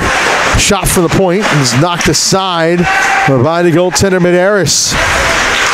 Northeastern still with it. That shot save made. Rebound stuff attempt. No! Goes across the crease, never crossed the line. Now put out in front and then deflected to the point. Harrington holds and shoots. It's knocked aside by Medeiros. I love what I'm seeing out of Northeastern right now. I've not seen one slap shot. These are all wrist shots. And I'll tell you something, they are making it through. Medeiros is being forced to make save after save to keep this a 1-goal game. There's another wrist shot glove save, Medeiros, and he holds. And even though the last 30 seconds have been 5-on-5, it gives the impression of a man advantage as Northeastern keeping them pinned in. Someone scored over on rink 1. Who could it be?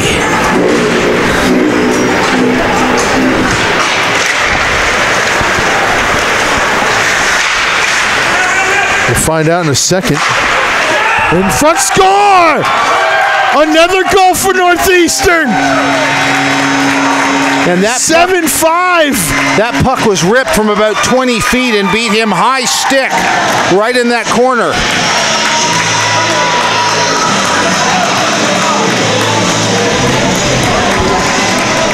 Well, this is making a bid for the highest scoring game of the tournament. By the way, an empty net goal, 4-2 UMass in that one. As this is backhanded into the zone.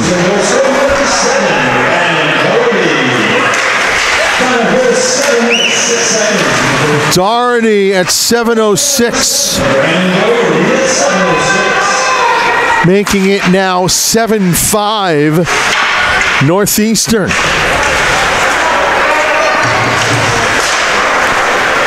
And so Utah State conceding that empty net goal, they'll be eliminated. And we'll be playing tomorrow to play out the string. UMass will go to 2-0 in that group. A center ice flip in. It's going to be gloved down. Now on the near side boards with it is Mitchell Donovan. Donovan from center ice, a dump into the zone. So 4-2 over there on rink 1. Late in the third period, an empty net goal scored by UMass. Onside, here's a shot save made and held on to by Curtis Fry, and a little pile up afterwards. Now, my prediction on penalties may be totally blown out of the water should this goal differential continue for about the next 6 minutes. So that is my new prediction on top of the old prediction. The addendum. The addendum, yeah. Setting pass across. I have to do some addendums at work every once in a while, so I'm kind of used to it. Yeah. Long shot gets on goal. So no icing. Yeah, sometimes we got to do addendums to schedules and everything too. Yeah, so that happens. Wrist shot. Hopefully by the end of it, we sit in a nice box at Nationwide Arena Monday night. I've already put the text out. I've not had a reply yet, but maybe that means he's working on it. Dumped into the zone from center ice. Puck goes around the net in the far side corner, trying to slug it around is Kiernan. Puck is loose, comes out to center alley. Up here goes Gandy. Gandy in. Save made. Penalty call coming up. There's the whistle. High sticking will be the call. Power play on. It's a final on rink 1. UMass has beaten Utah State 4-2. I would say Denver really needs this one. I would say from the tempo of the game, from the fact that there are 2 unanswered goals, actually 3 unanswered goals, as Northeastern tied it up at 5 late in the second period and now has gone ahead 7-5. 3 unanswered goals by Northeastern, and Denver really needs one. Off the tie-up. Sent all the way down. This is Denver's 5th power play. They're 0 for 4. They have not had one since the early stage of the second period. And there's now okay, you got your addendum on there, so this is your original prediction. Yeah. Puck put out to the point. Novi's got it. Gets the return pass. Tyler Novi through a screen, shrugged off, rebound loose, and swept aside. Big intervention right there. I would say Fry has maybe struggled slightly with rebound control today. I mean, I would hang some of it on his defenseman. Here's a wrist shot save made, and then Fry makes sure he snaps that puck up. Skates away as there's a gathering. Yeah, the stick hit the goaltender. The helmet is off.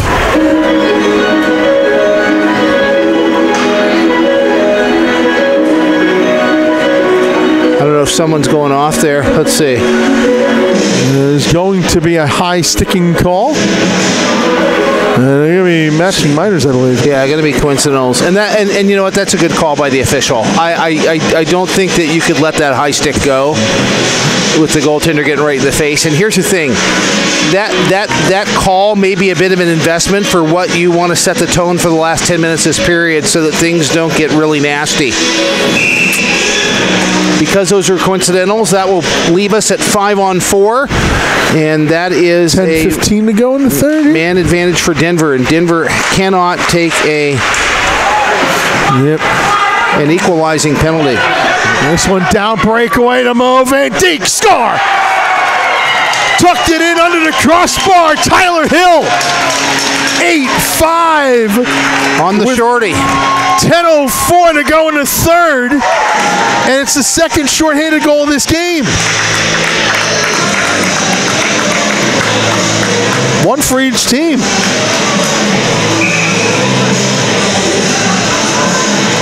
So at the 9:56 mark, Hill puts it in. 8-5 Northeastern. Gandy onside. Deeks moves in. Shoots. Save made. Fry.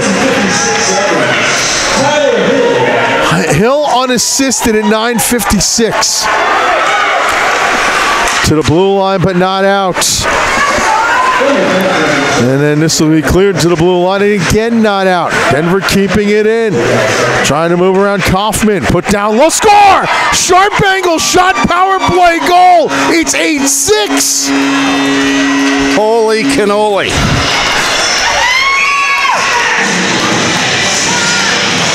And that is really what Denver needed. You can see the coaches over there getting the guys pumped up and keeping them pumped up as Denver is not going down without a fight, as they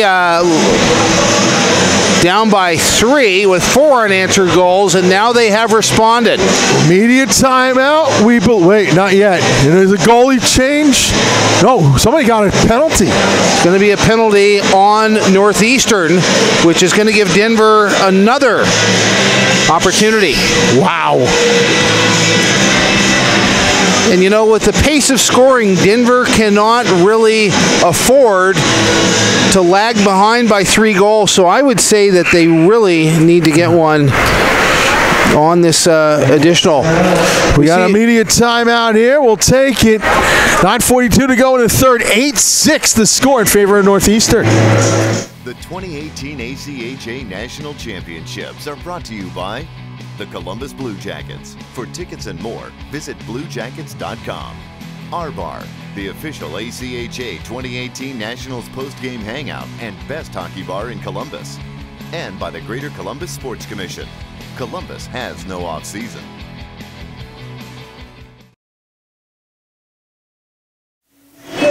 Back here at the Chiller North. 8-6 the score with 9:42 to go in the third period. I think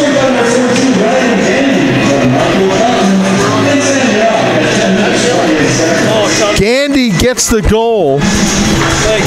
Did not get to hear the assists on it, but 8-6 the score with 9:42 to go in the third.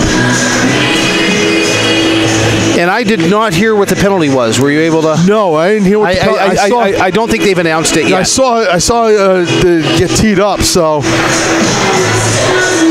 it's another power play. And Denver needs this one. Check it. So Surratt gets the goal. Sorry, Gandy gets an assist. So Surratt getting the goal, not Gandy. At 10:18. Fry gets it unsportsmanlike.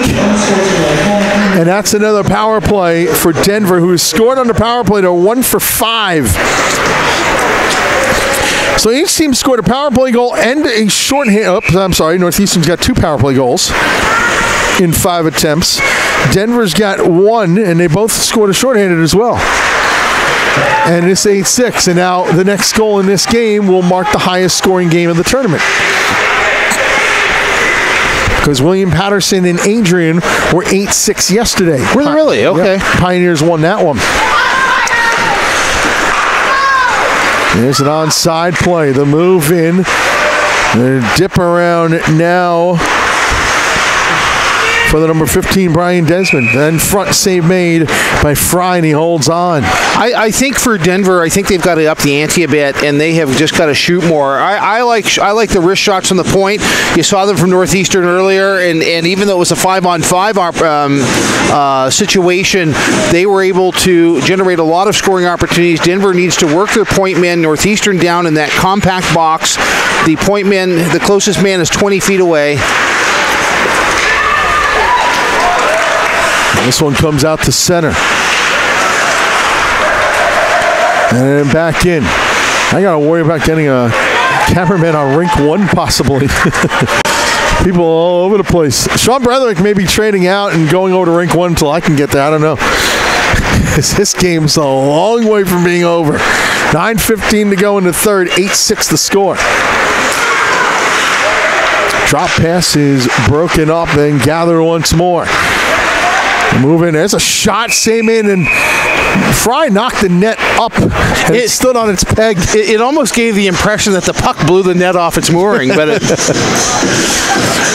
31 seconds on the Denver power play. 9:13 to go in the third period. 8-6 in favor of Northeastern. Denver has not been terribly impressive on their power play this time. No. Northeastern is just not allowed much either. See what happens here. Denver controlling. Cross ice pass one time. What a save by Fry. Well set up that time. Yak on the left wing circle in the Ovechkin spot. And Fry slid across and denied him. That's why I call that now the Ovechkin slot. The Ovechkin dot. That's where Alex Ovechkin scores so many goals. With that blast that he has. I would hate to give him that much credit.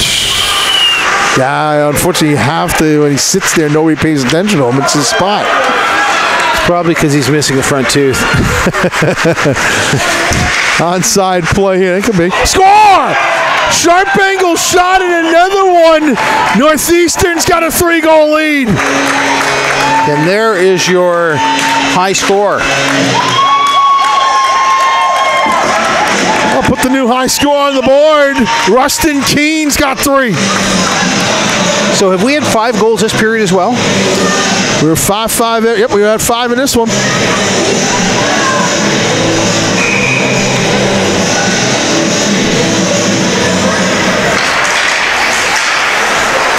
This has been crazy. This was a 2-1 game after 1.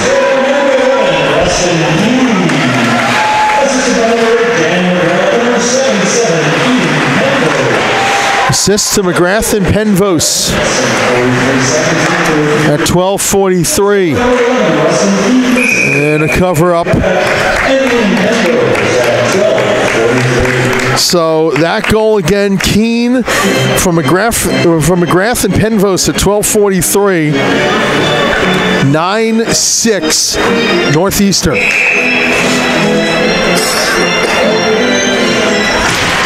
Off the tie-up, controlled by the Huskies. And sent back into the laid offside. And now you start to look at, how the standings are going to break down and everything. Again, games like this don't help that early tiebreaker of goals allowed for the Huskies. Of course, we have another game in this group to come, Liberty and Aurora. I think that's going to be a heck of a game. There's a shot save made, a rebound loose and controlled.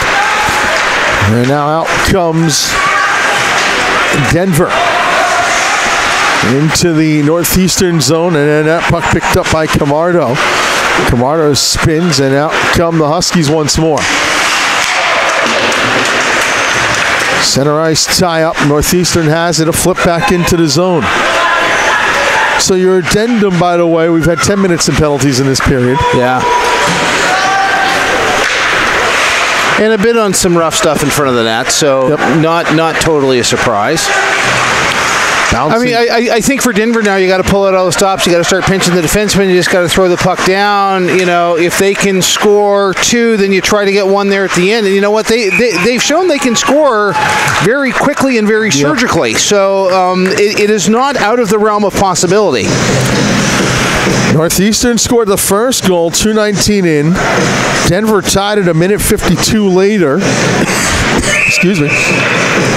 Took a while before they took the 2-1 lead, and then the second period happened. There's a shot that's blocked down in front, a rebound up and hit somebody in the Northeastern bench. Northeastern are tied at 2 at the 3:16 mark, only for Denver to score at 5:43 to make it 3-2. Northeastern at 8:18 tied at 3, then Denver 10:50 and 12:11, 5-3 lead. Northeastern at 12:58 and 18:42, Keene, both of those, tying it at 5.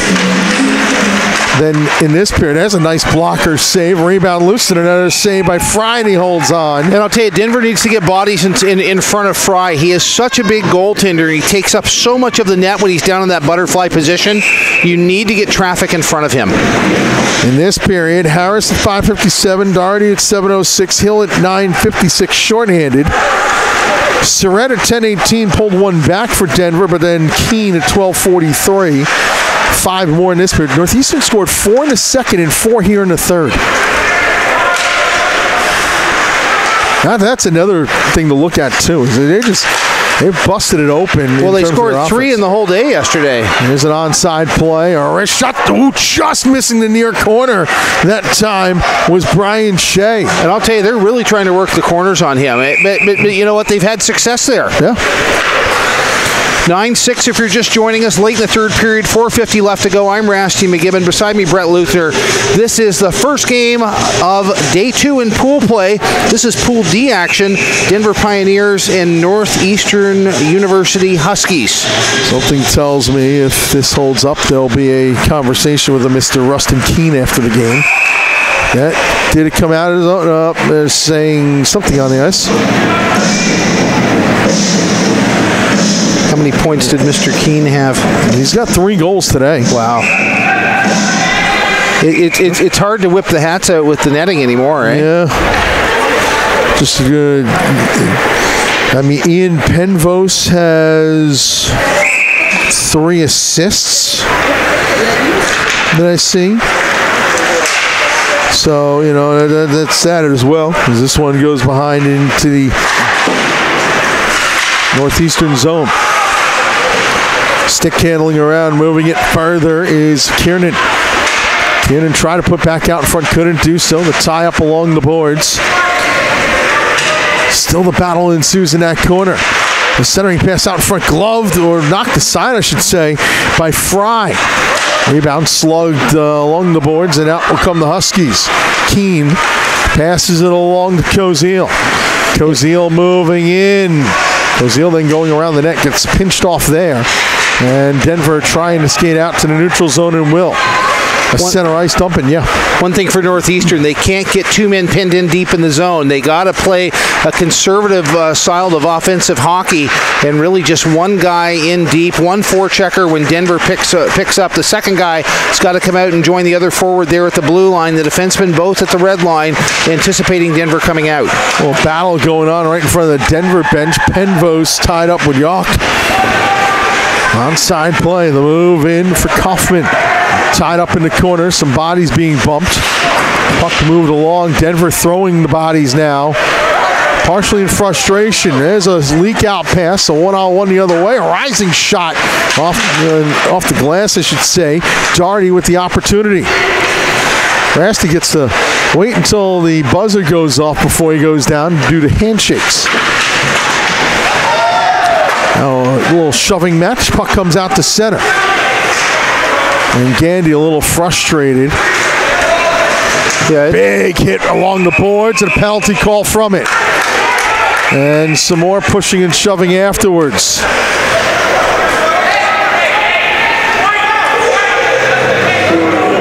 And from here, you can hear the coach calling White over to the bench.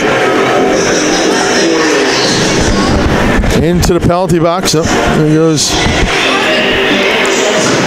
Into the penalty box will go Michael Kaufman.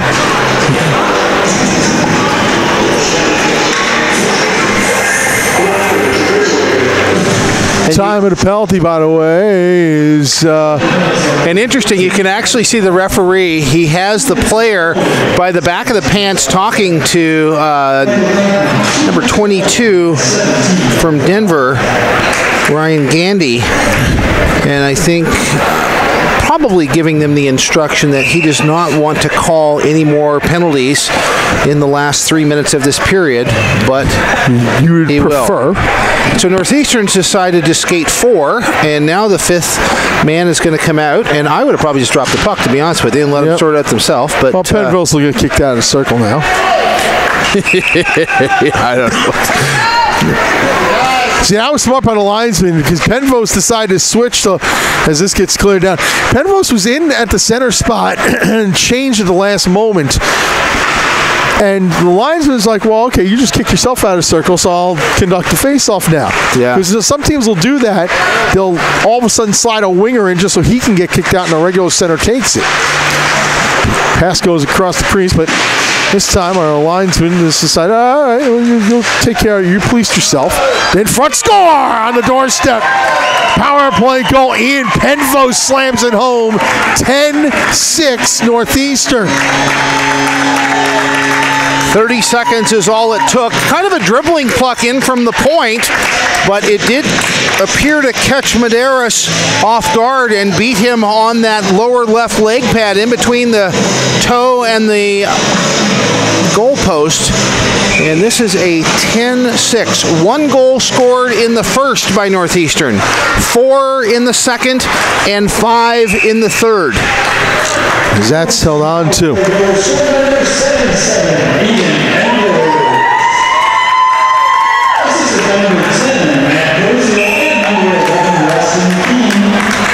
Keen's got an assist as well. Penvos from Koziel and Keene at 17:35. Save made, rebound loose, and goes into the corner. This has just been a wild game today. Good way to start your morning. This is like a breakfast. Get a good start to your morning, huh? Well, it's almost like me winning roll up the rim to win. But but I will tell you one thing. Neither coach is going to be happy with a 10-6 score. No. Okay? Neither. So, I mean, at minimum, one team had 10 scored against them, the other had 6. And so that is, and the number of minor penalties. And so Northeastern will run to 2-0 in pool play. Denver's tournament will end tomorrow. They'll drop to 0-2. And here's an onside skate save made by Fry. And now you're starting to get the feel of a pickup game. Well, I mean, and you know what? I'm fine with that feel as long as nobody decides to, turns into the WWF or something, Onside skate, no house league shenanigans, as this will be covered up and getting a whistle with 1:07, I believe that clock says to go. Third period, 10-6 Northeastern. And who would have thought? Who would have thought after one that we'd end up here? Yeah. There's a shot deflected wide.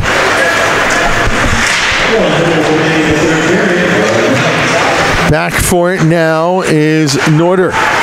Near side boards for the chip in by Jonathan Miller. Northeastern gathers. So again, Northeastern will run to 2-0 in pool play. And now put the pressure on the Liberty Aurora game to see how everything sets up for tomorrow. Backhand along and controlled here by the number 27 of Zach Diex. Loose, and here comes Denver. Onside, a wrist shot blocked off into the corner. A couple players tie up. Denver comes away with the puck.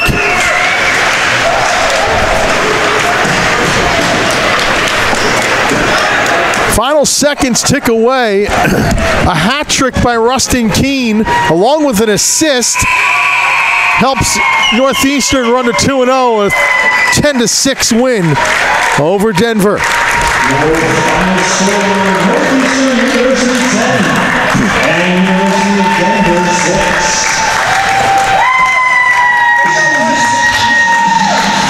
Final shots on goal in the third period. For Denver, 15. And Minnesota, 51. For Northeastern, 16.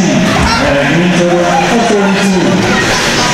16-15 the shots in favor of Northeastern in that third period. 51-42 Denver.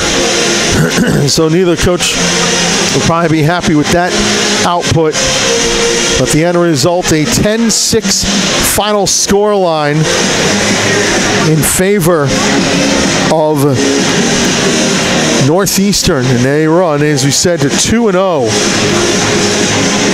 in pool play. Handshakes are done.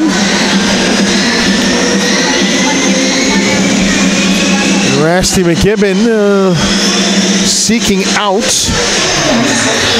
his interview subject.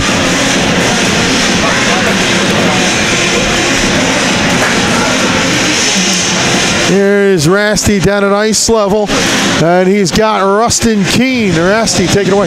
Rasty McGibbon with Northeastern, number 11, Rustin Keene, hat trick and 1 assist. After one period, the score was 2-1. You score 4 in the second, 5 in the third. What conversation was held there at the first intermission?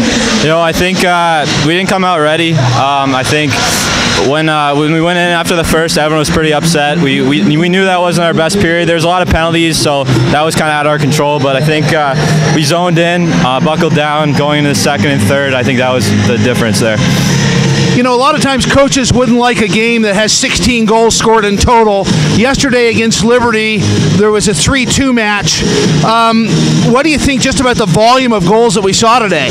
You know, they're a run and gun team. We figured that out pretty early, so I think once we figured that out, how to counter that, it started going in for us. I think we definitely have to be better defensively. There's too many odd man rushes. For us, we like to score. We have some pretty high-powered guys, so we want to keep that up going forward, but the defense definitely needs to improve.